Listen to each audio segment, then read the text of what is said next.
falar com você sobre o código, que é um tema, talvez muitos de vocês saibam, mas é um tema que me agrada, né? Embora tenha me canse um pouco, eu esteja um pouco cansado, né? Afinal de contas, 3 de dezembro já de um ano tem sido muito intenso, mas eu não posso deixar de dar a minha visão sobre alguns temas. E ele me pediu para que eu escolhesse um assunto, quer dizer, está focado um assunto para vocês, e eu resolvi fazer o seguinte, eu resolvi falar algumas coisas sobre aquilo que eu estou defendendo, que é a necessidade de uma ressignificação, de uma reestruturação, de um remodelamento. A palavra eu ainda não achei a melhor, mas é por aí: remodelamento, reestruturação, ressignificação da litigância do poder público com base no novo código. Esse novo código, meus caros, é muito diferente do que aconteceu, por exemplo, para a minha geração, que foi uma geração acostumada a sempre no final do ano tem uma lei que reformava o código. A gente estudar essa lei em janeiro e começar o ano dando uma lida no que tinha mudado, como se fosse uma atualização aí, anual do código. O código novo é completamente diferente, né? Completamente diferente, porque é um outro código, é muito diferente, muito diferente. Eu vou me dar como exemplo, me permitam me dar como exemplo. Eu, como o Paulo disse, eu trabalhei muito tempo nesse código na Câmara e acabei tendo um certo domínio do texto do código. O texto eu conheço, posso não conhecer assim a norma, mas o texto eu conheço porque fiquei com ele sob minha responsabilidade durante muito tempo. Pois bem, eu que tenho esse vínculo íntimo com o texto do código.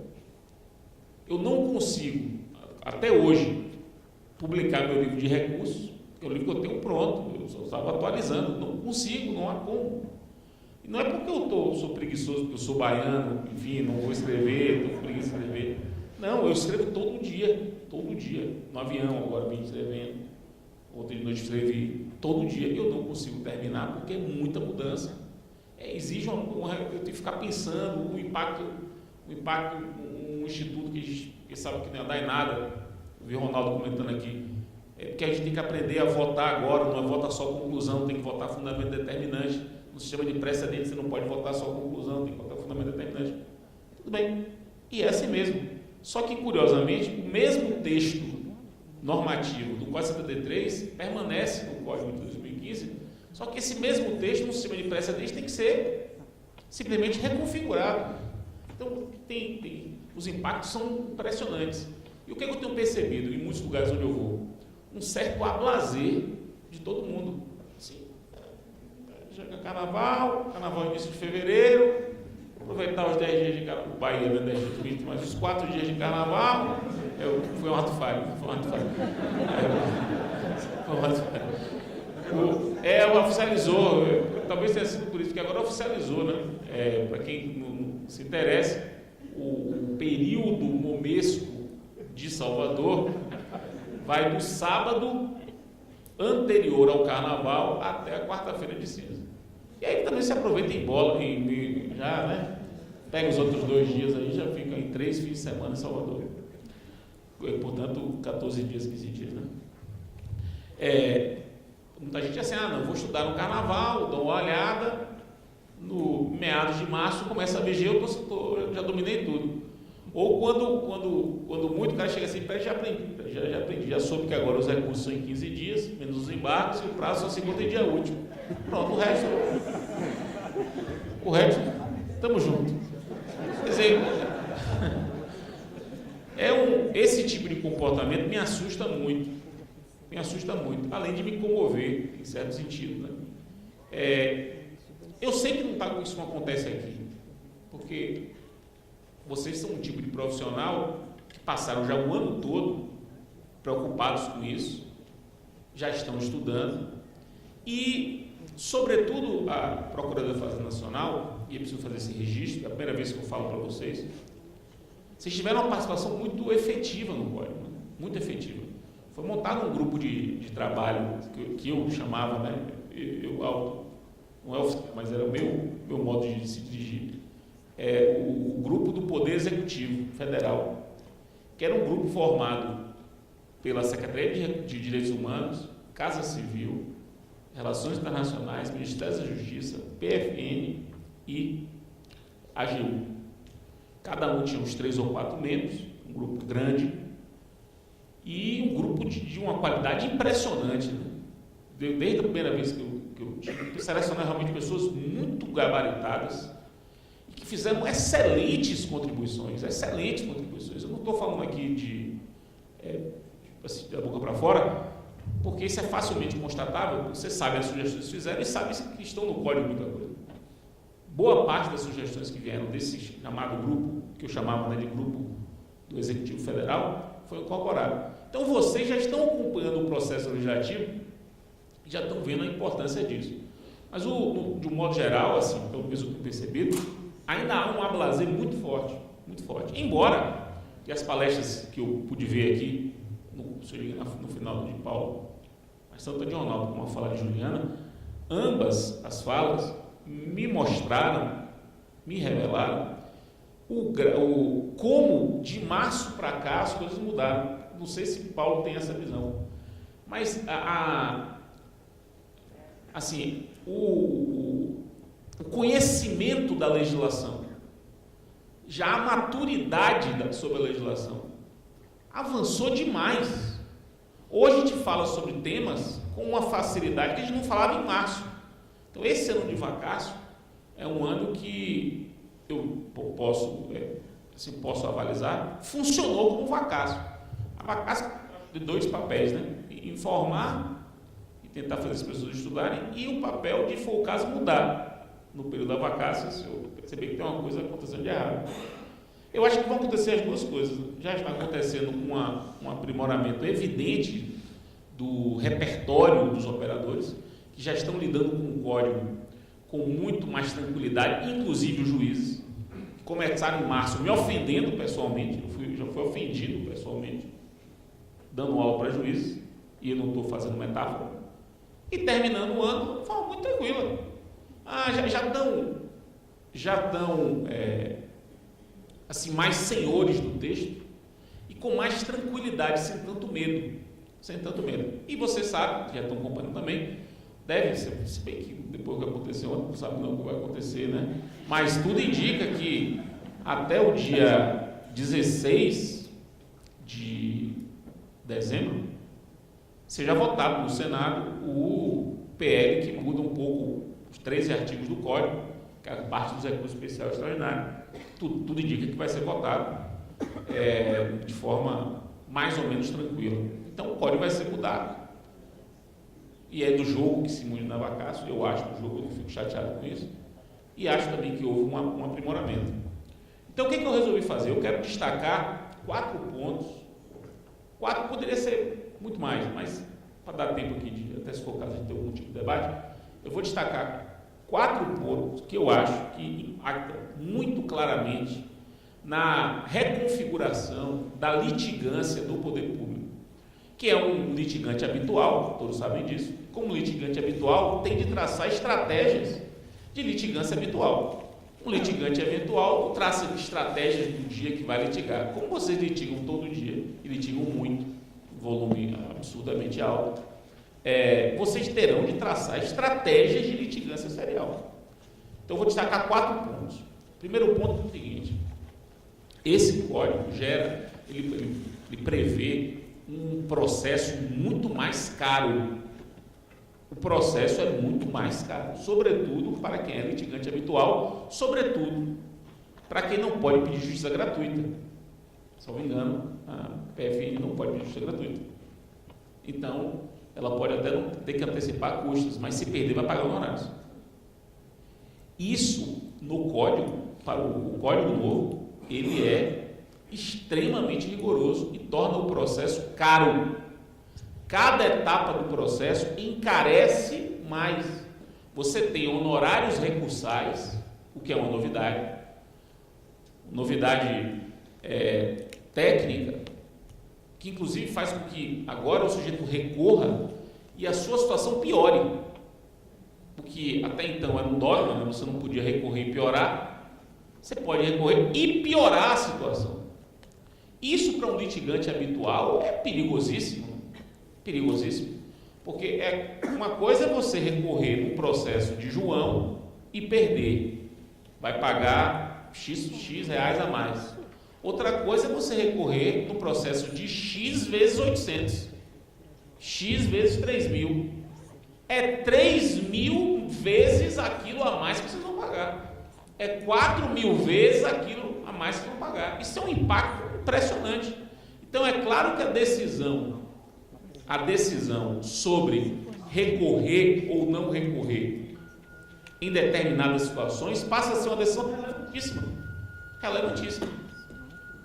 Se tem um lado, o poder público tem um lado da remessa necessária, aí não há muito o que fazer, é remessa necessária, e remessa necessária não tem agravamento dos honorários, remessa, ninguém recorreu, eu subi, não tem agravamento dos honorários, mas do tribunal para os tribunais superiores, aí já é uma decisão, recorre ou não recorre, porque não tem remessa, né? Então recorre ou não recorre. Essa decisão passa a ser uma decisão estratégica para um litigante habitual, como é o caso da Fazenda. Eu não sei, você sabe, mas realmente eu não sei se isso tem sido pautado como uma preocupação do poder público, porque realmente o processo se transforma num processo muito mais caro. Passa a não ser tão interessante você prolongar a vida de um processo. E também tem um outro ponto em relação às despesas. A mim me parece que a litigância de má-fé vai entrar numa fase nova da sua trajetória. Nós nunca fomos muito assim, afeiçoados à litigância de má-fé. O judiciário brasileiro não pegou a litigância de má-fé. Talvez seja pela nossa tradição latina, pela nossa cultura. Não é uma cultura que unir a litigância de má-fé seja algo fácil, trivial. A minha impressão, e a partir de agora eu vou fazer um vaticínio, né? É uma profecia. Eu não gosto de fazer profecia, mas é uma profecia. Eu acho que a coisa vai mudar. Acho que os tribunais, os juízes de tribunais, claramente e declaradamente se sentiram atingidos pelo Código. O Poder Judiciário se sentiu atingido pelo Código. O mantra que se fala é que o Código é um código de advogados, é um código de advogados, é um código do poder público, é um código de quem atuou na tramitação. Realmente esse código é um código de quem atuou. Dos cartórios que atuaram, muito. Dos oficiais de justiça que atuaram muito. Dos leiloeiros que atuaram muito. Dos advogados do poder público. Quem atuou, conseguiu coisa nesse código. Quem não atuou, se sente prejudicado. Quem não atuou, o judiciário não atuou. Ignorou a tramitação legislativa e foi surpreendido com o código, está se sentindo chateado com o código. Por quê? Porque o código realmente imputa ao juiz, aos tribunais, uma série de deveres e torna o ato de julgar um ato mais complexo. Em certos casos, sim. Então, qual é a minha profecia? A minha profecia é de que a litigância de má-fé vai ser valorizada como instituto e qualquer litigância contra precedente obrigatório sem demonstração de distinção ou necessidade de superação, para mim, essa litigância de má-fé, que está mais cara, quer dizer, mais pesada no código. O código pesa a mão na litigância de má-fé. O que vai fazer com que litigantes habituais, como é o caso da PFM, se continuarem, permanecerem em postulações sem fundamento, postulações contra precedente obrigatório, postulações que não inovem, só façam o processo prolongar, vão ser apenados por litigância de má-fé, o que não é comum você ver o poder público apenado por litigância de má-fé. Eu falo poder público porque estamos falando do poder público aqui, mas na verdade se aplica a qualquer litigante habitual. Não é comum. Semana retrasada eu estava no Supremo conversando com os funcionários do Supremo e falei sobre isso. eles me disseram assim, eles ficam transtornados, né? Porque eles que ficam lá com aquele trabalho desumano. E eles disseram, Fred, tem um escritório de São Paulo, que a gente já sabe, até botou no nosso índex, que teve um dia que ele trocou 800 recursos extraordinários, todos para discutir matéria infraconstitucional. Entrou. Eu fiz, o que é que esse deve estar acontecendo com esse escritório aí? É para o mesmo cliente. Ele deve ganhar por peça. Mas deve ganhar por peça, ele inventa um recurso, entra com um recurso. 800 é 800 vezes qualquer coisa que ele ganha lá, que não sei quanto é. Um recurso talvez não valesse nada, mas 800. Já é uma 800 vezes alguma coisa, pode dar algum dinheirinho. Numa situação como essa, que é um ato irresponsável, ele não tem prejuízo nenhum, ele só ganha. Porque o Supremo não costuma punir por litigância de má-fé. Numa situação como essa. Eu acho que isso não vai acontecer com o Código em vigor. Me parece que é muito clara a postura. Vai ter situação assim, vai punir por litigância de má-fé vezes 800. E vai tomar essa chapuletada sem estar preparado para isso. Então, é um alerta, não é um alerta, né?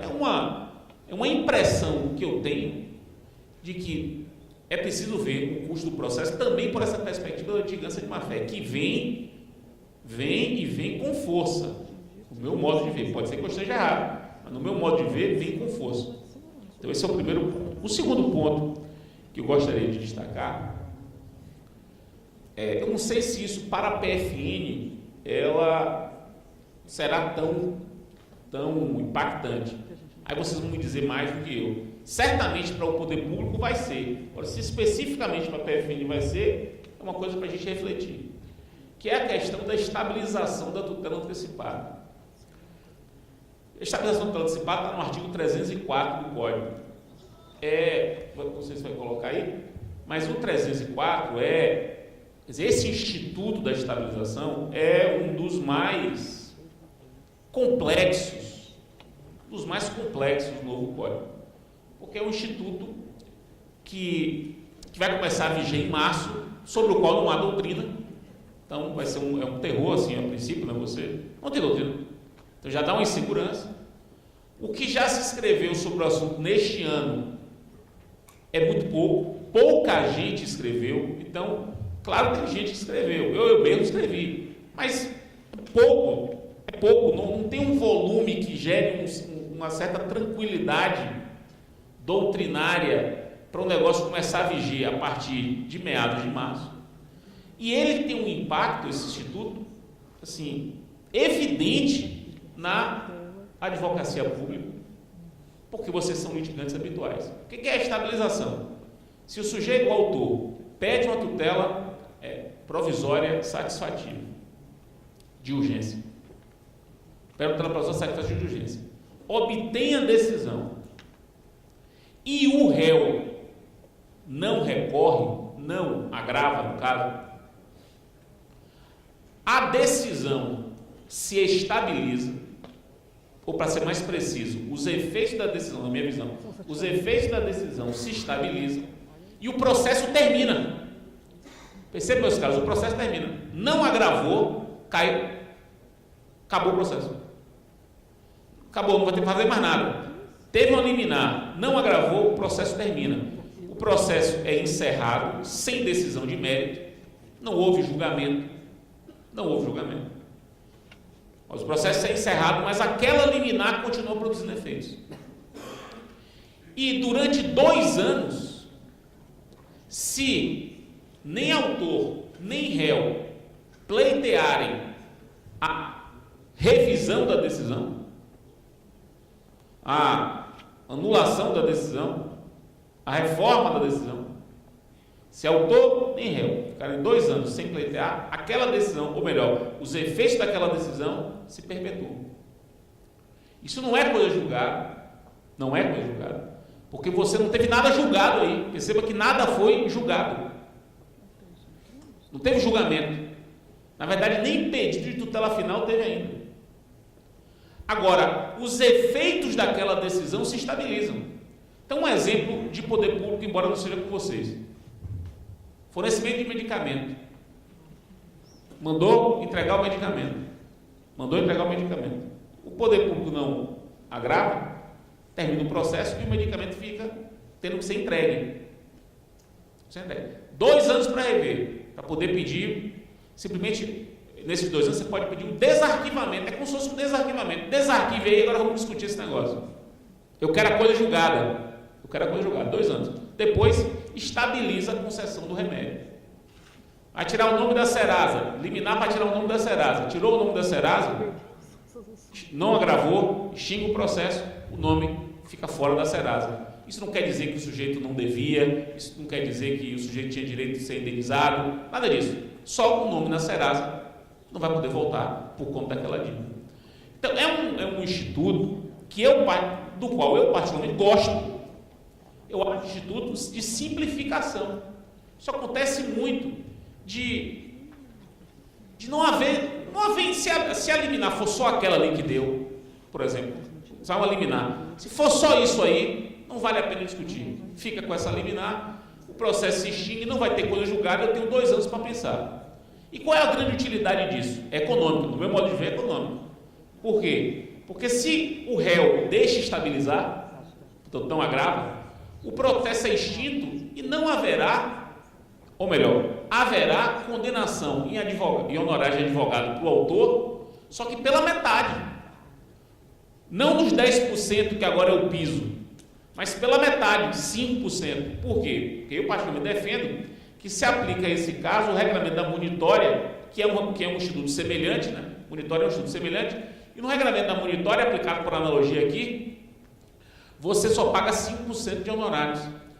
E você não tem, no caso de um litigante habitual particular, você não tem que contratar advogado do réu. O réu não precisa contratar advogado, ele simplesmente não vai recorrer. Ele não precisa contratar advogado e só vai pagar 5% de honorários para o advogado do autor, o que torna o processo para ele muito barato. Muito barato. Ou melhor, muito mais barato do que ele teria se tivesse que contestar, contratando advogado, tivesse que recorrer, ia pagar no mínimo 10% de honorários para o advogado da outra parte, e ainda tem que pagar os honorários do seu advogado. Onde é que eu quero chegar? O poder público, a advocacia pública, tem de pensar seriamente na estabilização como uma forma de diminuição dos custos dos entes públicos. É uma estratégia para litigante habitual de diminuição de custos. Porque pode, se bem utilizada a estabilização, pelo menos no início, para alguns casos já definidos previamente, o poder público vai pagar menos honorários advocatícios, porque aí vai ser metade do piso do poder público, que não é 10%, porque aí vai entrar nas faixas, né? Então vai ser metade das faixas do poder público, o que já é um impacto significativo, e também não vai ter o gasto interno da administração com rodar o processo, que administrar um processo é caro. Administrar um processo é algo que se gasta dinheiro, é menos um processo a ser administrado. Então eu quero muito destacar isso, porque é algo que eu não estou vendo o poder público atento, ou quando está atento, é atento a dizer, não, agora eu vou agravar de tudo. Já vi uma amiga minha que é procuradora do Estado e disse assim, agora eu vou agravar de tudo. Para mim, isso é totalmente o contrário do que diz, do que deveria ser. Você vai agravar se for interessante agravar, não é de tudo. Porque às vezes para o poder público não é interessante agravar. Eu vou dar um exemplo aqui de ente privado, e aí vocês têm que adaptar, porque é um exemplo que eu vivo. Eu sou coordenador de uma faculdade privada, diretor acadêmico de uma faculdade privada. Todo início de semestre a gente recebe mandado de segurança de gente que fez o vestibular, mas sem concluir o ensino médio, e passou no vestibular sem concluir o ensino médio. Quer se matricular na faculdade? Não pode, porque o Ministério da Educação proíbe. A gente não pode matricular, mas ele quer se matricular porque passou no vestibular. Eu não posso matricular, ele na justiça pede uma liminar e o juiz dá. Manda matricular. O que é a faculdade? É para matricular? Tá bom, matricula. A gente não pode fazer isso. Assim, autonomamente. Mas se o juiz manda, matricula. Para que eu vou ter que agravar, contratar o advogado para a faculdade, para me defender? Para a gente é indiferente. Se não tiver fraude, se não for uma sacanagem, porque às vezes tem fraude, né? Fraude total, o cara é ProUni, fraude de ProUni mesmo, eu imagino que você deve se preocupar com isso, porque é muito fácil fraudar a prova. Acontece demais, e a gente lá na faculdade é muito rigoroso com isso. E aí vai para a justiça, porque a gente descobre a fraude, não deixa, vai para a justiça, aí o juiz dá, tá bom, né? O juiz está mandando, matricula. Para que a gente vai recorrer? Isso é um caso real, concreto, serial, todo início de ano tem isso, e a gente vai aplicar a estabilização, como uma forma de diminuição do custo do contencioso da faculdade. Isso tem que ser pensado seriamente para o poder público, que é o litigante habitual, conforme eu disse. O terceiro ponto que eu gostaria de destacar tem a ver com o IRDR. O incidente de resolução de demandas repetitivas, que é um dos institutos novos do Código. Todo mundo aqui já deve ter ouvido falar, já tem até sigla, né? IRDR. E é um instituto que eu não vou poder fazer uma aula sobre esse instituto, mas eu quero destacar algumas coisas dele. Só destacar para vocês pensarem. Primeiro, o IRDR, ele só cabe em tribunal de segunda instância. O IRDR é para TJ, TRF ou TRT.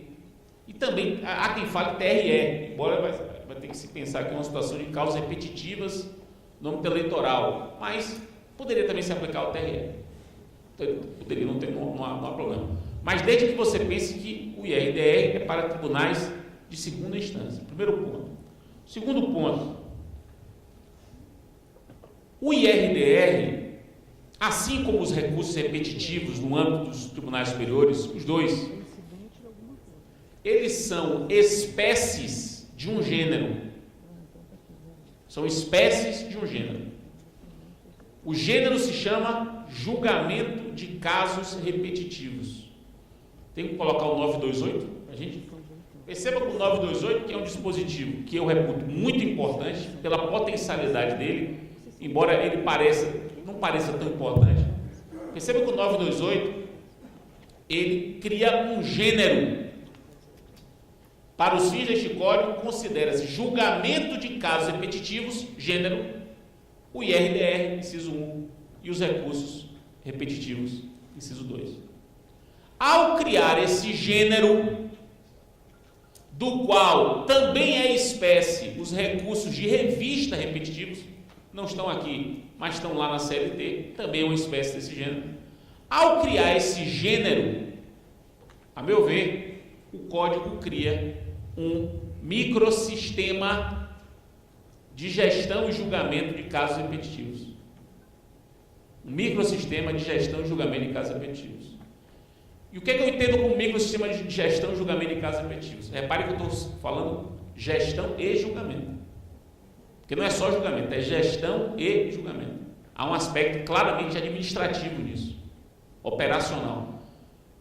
O que eu entendo pelo microsistema de julgamento, de gestão e julgamento de casos repetitivos? É o conjunto das normas que disciplinam as espécies de julgamento de casos repetitivos, esse conjunto normativo que deve ser interpretado como um sistema, de modo que as normas se complementem e haja entre todas as espécies, vamos usar uma expressão consagrada, haja entre todas as espécies vasos comunicantes, ou seja, ligações entre as espécies, de modo que o regramento de uma sirva ao da outra. Eu reputo isso importantíssimo. Perceber, por exemplo, que as regras do IRDR servem aos recursos repetitivos sempre que nos recursos repetitivos houver algum tipo de lacuna. E vice-versa. As regras dos recursos repetitivos servem ao IRDR sempre que houver algum tipo de lacuna. E eu vou dar um exemplo prático do que eu estou dizendo, para vocês perceberem a importância, bem prático. O julgamento dos recursos repetitivos tem uma regra que diz o seguinte, Juliana até falou, agora os processos todos ficam suspensos desde lá de baixo. Você suspende primeira instância, segunda instância, Tribunal Superior. Não é só lá em cima, todos, desde lá de baixo. Se seu processo foi suspenso lá embaixo, por causa de um recurso repetitivo, diz o código que você pode pedir ao juiz a exclusão da suspensão sob o fundamento de que o caso é distinto. Seu juiz, meu caso é distinto, não precisa ficar suspenso, na verdade não pode ficar suspenso, tire da suspensão. Da decisão do juiz que resolva esse requerimento, caberá agravo no instrumento. Está disciplinado isso lá nos recursos repetitivos. Não tem nada semelhante no IRDR. Nada, não esqueceram de colocar no IRDR. A pergunta que eu lhes faço: uma vez suspenso o processo por conta do IRDR, você pode pedir, exercer a distinção e pedir a exclusão do processo? Pode, aplicando por analogia o regramento dos recursos repetitivos. Isso é um exemplo. Há outros inúmeros exemplos. Exemplos em que você vai buscar no IRDR solução para problemas práticos do recursos repetitivos e vai buscar nos recursos repetitivos solução para problemas práticos do IRDR. E vejam o que está acontecendo agora no Senado. Acontecendo agora. Tem a ver com isso. Na proposta, nesse PL que vai mudar o código, que foi um PL feito no âmbito do Supremo, a proposta veio dizendo que para tirar a regra que presume a repercussão geral nos casos de julgamento em casos repetitivos. A ideia é eliminar. Eu vou mostrar para vocês onde é que vai ser isso. 1035. Vejam que situação. 1035. Tem que botar um ponto.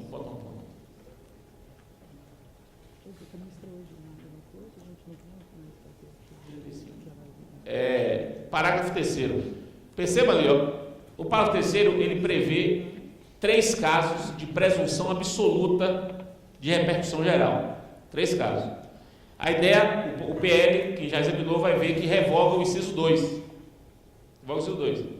Deixa de haver presunção de repercussão geral no julgamento de casos repetitivos. Tira. Não, se vamos tirar essa repercussão geral. Foi até uma luta, eu lutei muito por isso, porque lutei muito para evitar isso, que a versão original era para revogar o parágrafo 3º inteiro. Aí eu consegui que revogasse só o inciso 2, mas eu avisei, tem que revogar o inciso 2 e o parágrafo 1º do 987. Olha o parágrafo 1º do 987. 987, que está lá no IRDR. 987 é IRDR. Parágrafo 1º.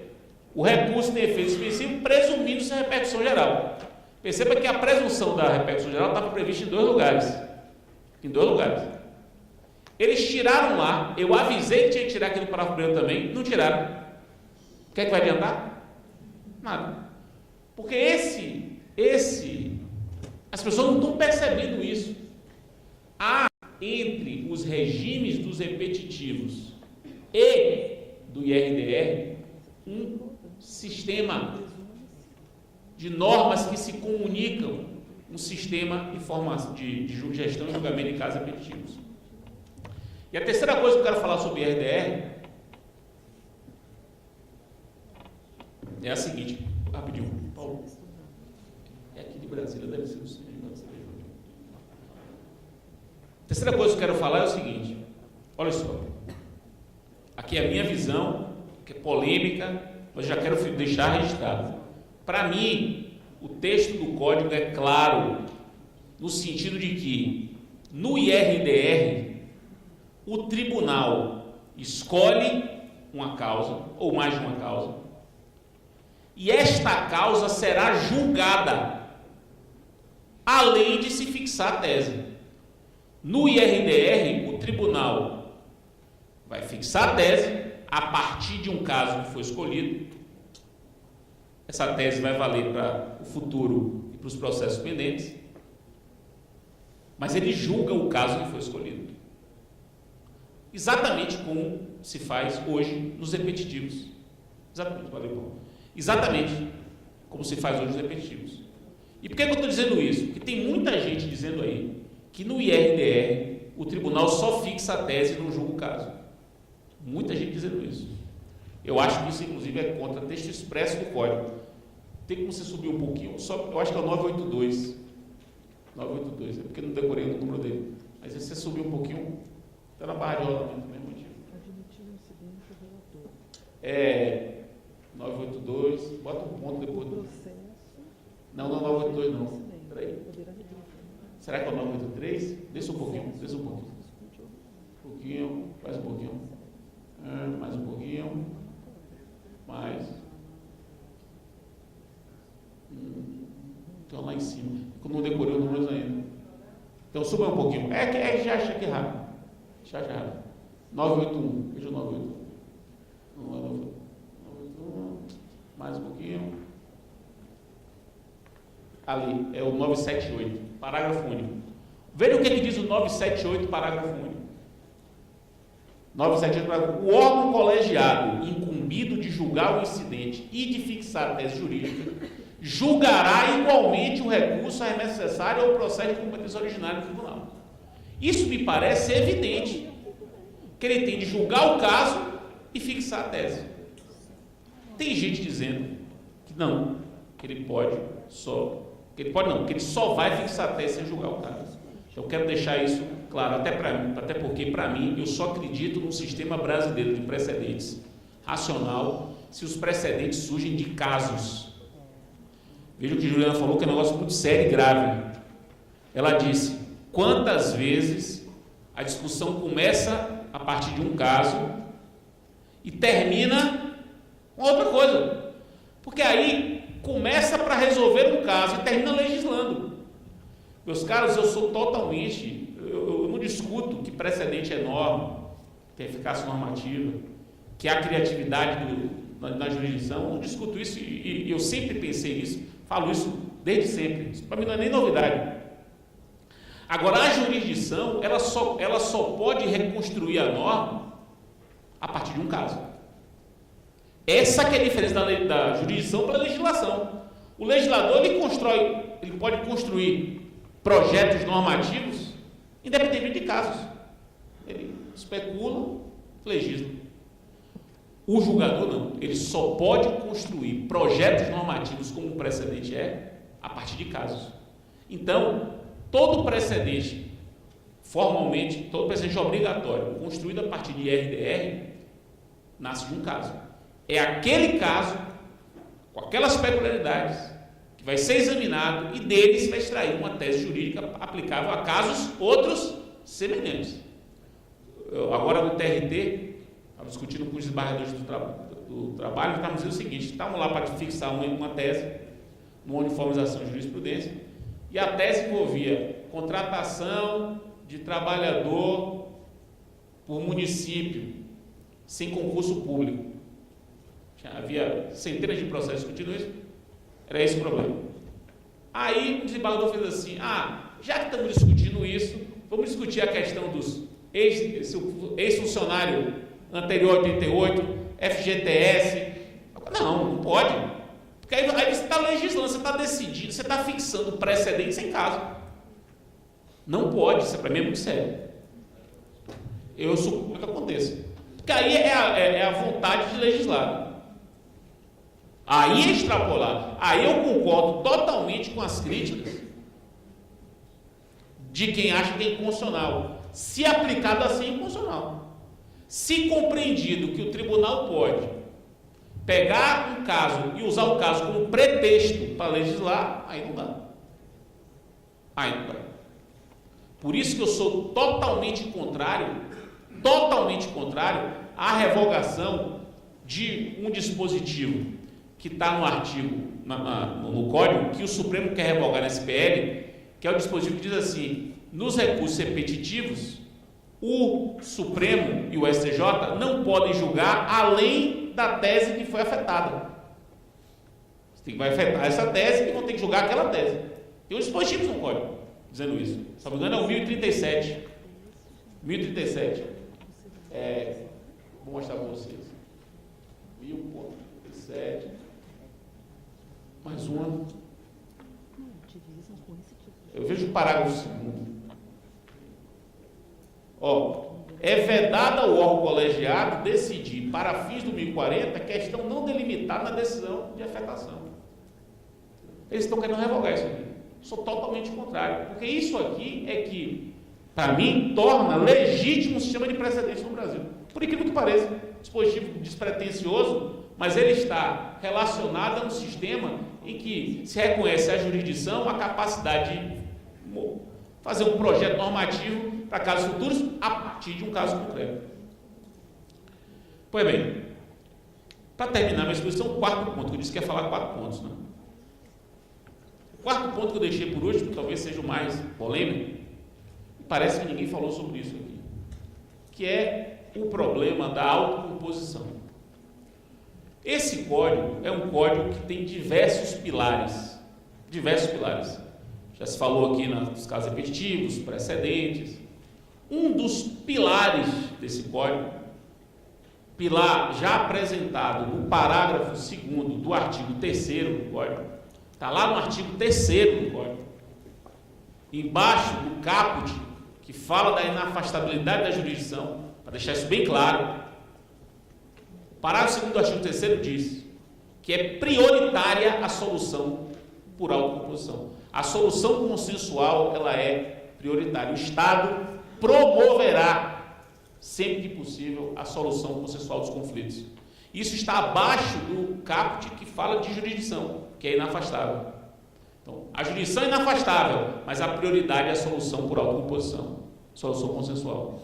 E o código inteiro é pautado nisso, inteiro. Do artigo 3º, você tem um capítulo inteiro sobre mediação e conciliação. Você tem uma audiência de mediação ou conciliação obrigatória antes da resposta do réu.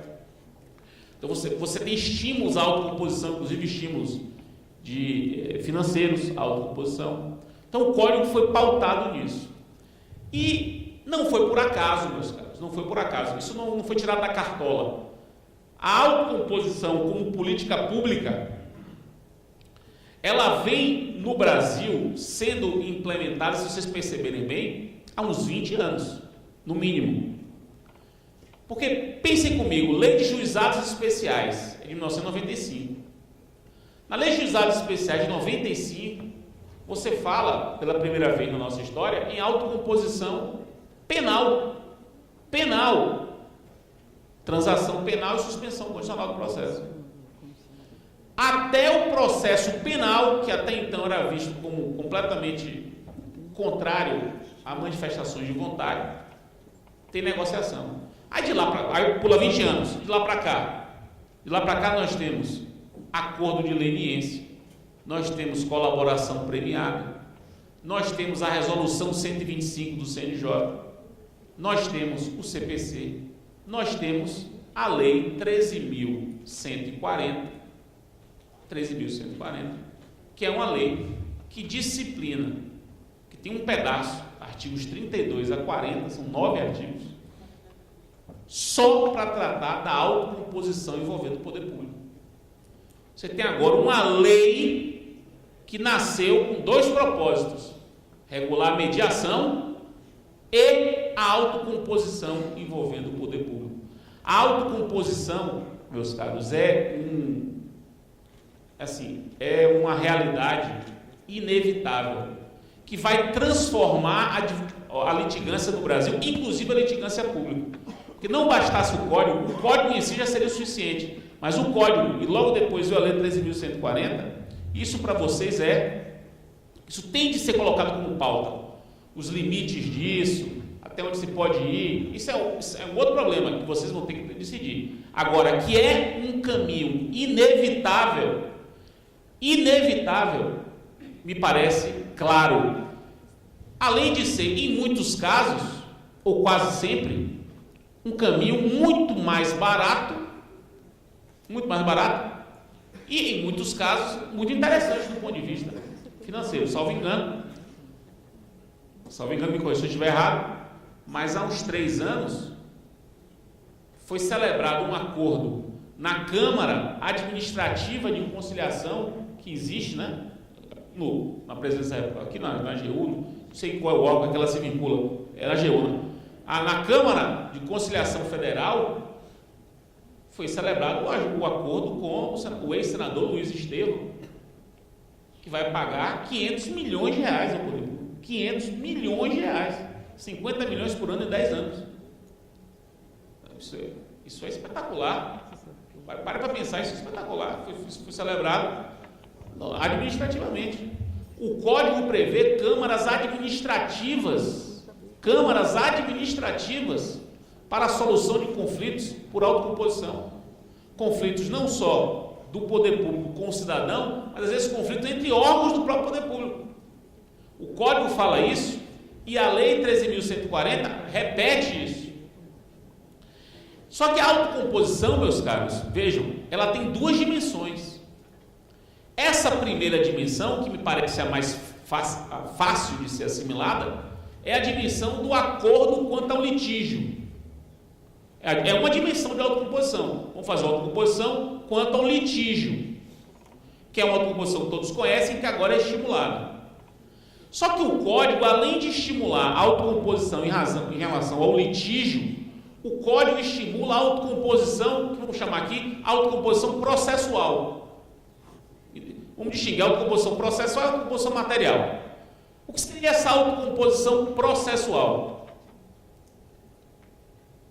As partes poderem, por autocomposição, definir as regras do processo. Perceba, não é definir quem tem razão, é definir as regras do processo. É possível, pelo código, que o processo seja estruturado de acordo com a vontade das partes, por meio de convenções processuais que podem ser celebradas durante o processo ou antes do processo. E aí que entra vocês, eu acho. O poder público, de um modo geral, como o poder público elabora inúmeros negócios jurídicos extrajudiciais, parcelamento, contrato de locação, compra e venda de lápis, borracha, são contratos celebrados pelo poder público. Nesses contratos, o poder público poderá inserir convenções processuais que disciplinem futuro processo contra o poder público relativo àquele negócio. E convenções processuais, meus caros, atípicas, que é aí que está a grande novidade. Não é foro de eleição, porque isso todo mundo sabe que fez. É convenção processual atípica. Você pode criar uma convenção processual. Criar. Você pode, por exemplo, criar um litisconsórcio necessário ou dispensar um litisconsórcio necessário por acordo, se todo mundo envolvido concordar. Você pode limitar os recursos. No caso de vocês, não podem limitar a remessa necessária. Não podem porque é necessário. Mas o que for voluntário pode. Vocês podem restringir prova. Vocês podem, isso eu não deveria nem dar essa ideia, né? Mas eu vou, faz de conta que eu não dei. Se disserem que a ideia é minha, eu vou dizer que é mentira. E se vocês usarem essa gravação, eu vou dizer que a prova é lícita. Repare. Mas vocês podem tranquilamente, é possível pensar em colocar uma convenção processual de um negócio que diga o seguinte: eventual processo que discuta esse negócio, em eventual processo que discuta esse negócio, não cabe liminar. Cabe liminar. Ou em eventual processo que discuta esse negócio, a multa diária só vai ser executada pelo beneficiário até certo valor. Porque você não pode limitar que o juiz diga assim: juiz, só dê R$1.000 de multa diária. Você não pode fazer isso. Mas você pode negociar dizendo o seguinte: juiz, nós dois, eu e o Paulo, convencionamos que se a gente for na justiça brigar e tiver uma multa diária em favor de qualquer um de nós só vai executar metade da multa, ou até R$500 por dia, ou R$300 por dia. Você pode negociar, por exemplo, devo dizer isso? Eu agora fiquei com dúvida, pode ser usado contra mim.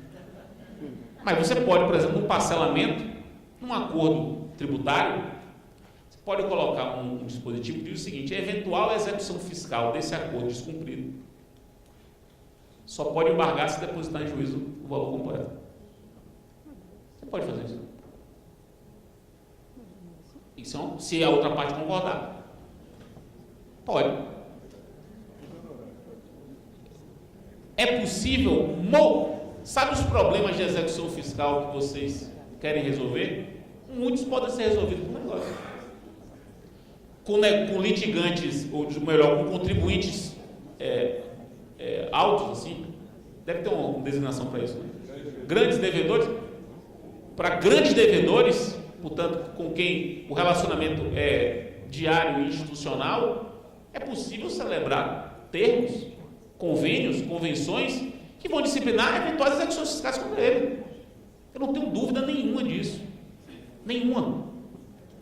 Isso é um caminho a ser trilhado. Agora, depende do quê? Depende de uma opção política por isso, né? Vamos fazer isso. Achamos que isso é bom. E sentar, estudar e ter criatividade de pensar que convenções processuais seriam válidas, né? Porque também não pode fazer qualquer coisa. Que convenções processuais seriam válidas e interessantes.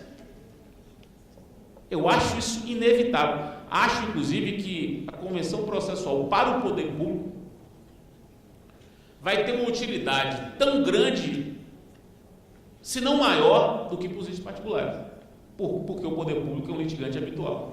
Eu estou vendo aqui editais de licitação, PPPs, concessões, tudo com já proposta de convenção processual. E aqui, meus caras, em São Paulo, está tendo curso de redação de convenção processual. Já pensando, convenção processual em casos societários, convenção processual em casos de família, convenção processual em casos administrativos, convenção processual em casos de locação, em arrendamento. Convenções processuais que sejam interessantes para cada um desses negócios. Não há convenções processuais interessantes para o poder público? Convenção, por exemplo, de renúncia prévia ao recurso. A pessoa qual? Renúncia prévia ao recurso? Possível, uma convenção processual possível. Então, e caberá ao advogado da outra parte ficar atento para isso. Já falei isso, inclusive, com algumas palestras para advogados. Isso, olha, vocês fiquem de olho. Senão, eventualmente, a gente se debater na vida aí. Se debater na vida. E couber a mim, na nossa relação, fazer a minuta de um contrato, se couber a mim, eu passar para você examinar, leia com muita atenção. Porque é possível que a gente possa desenvolver um processo muito adequado ao nosso caso. Cheio de especificidades. Isso é possível? Plenamente possível. Com base em quê? Artigo 190 do Código. Está aí o tema, talvez tenha sido o tema mais discutido esse ano. Talvez esse tenha sido o tema mais discutido esse ano. Mais do que precedentes. Como já tinha enchido o saco de precedente, o Brasil já tem muita doutrina sobre o assunto. Todo mundo já deu. Esse ano, ainda faltava muita coisa sobre o negócio, mas já tem tanta coisa publicada boa sobre o negócio, tanta coisa. Já avançou tanto. No Fórum Permanente de Processualistas mesmo, a gente deve ter lá uns 60 enunciados sobre o negócio. E todos aprovados por unanimidade. Lá tem disso, né? Só prova por unanimidade. São 60, cada um. E você vai pegando o primeiro para o último, está vendo o nível de sofisticação dos enunciados. O nível de sofisticação, cada vez mais. E um deles, inclusive, é de que cabe convenção processual celebrada pelo poder público. É um dos enunciados aprovados por unanimidade. Então, esse 190 tem que ser enfrentado profundamente pelo litigante habitual, sobretudo por vocês. Há diversos caminhos que podem ser trilhados por isso. Eu tenho uma doutoranda, minha orientanda, procuradora do Estado, vai defender agora em maio. A tese de doutorado dela é negócios processuais do poder público, celebrados pelo poder público. A tese de doutorado dela. Ela vai, a ideia, né, estabelecer parâmetros para isso e já apresentar um cardápio vasto de possibilidades. Agora mesmo está vendo isso. Acordo de leniência, por exemplo. É um acordo, um negócio que pode ter diversas convenções processuais ali dentro. Colaboração premiada em improbidade administrativa, por exemplo, que eu particularmente defendo. É um acordo, colaboração premiada, que cabe no processo penal, em improbidade administrativa como negócio atípico. Artigo 190. Pode ser celebrado? A meu ver, pode. Enfim. Percebo, meus caros, por esse aperitivo, que foi um aperitivo, né? Haveria outros inúmeros temas atrás. Como é possível extrair do código uma série de transformações no nosso dia a dia. Isso sem contar no varejo, né? Agravo de instrumento e apelação, que eu acho que, Paulo, você falou de mudança de uma recursal, né? Desde coisas de varejo, não saber quando é que cabe agravo, quando é que cabe apelação, mudou demais, né? Até coisas mais sofisticadas como essa dos negócios processuais atípicos que eu mencionei. Eu espero que tenha sido útil a minha exposição e fico à disposição de esclarecer dúvidas, porventura, tenham existido. Muitíssimo obrigado pelo convite.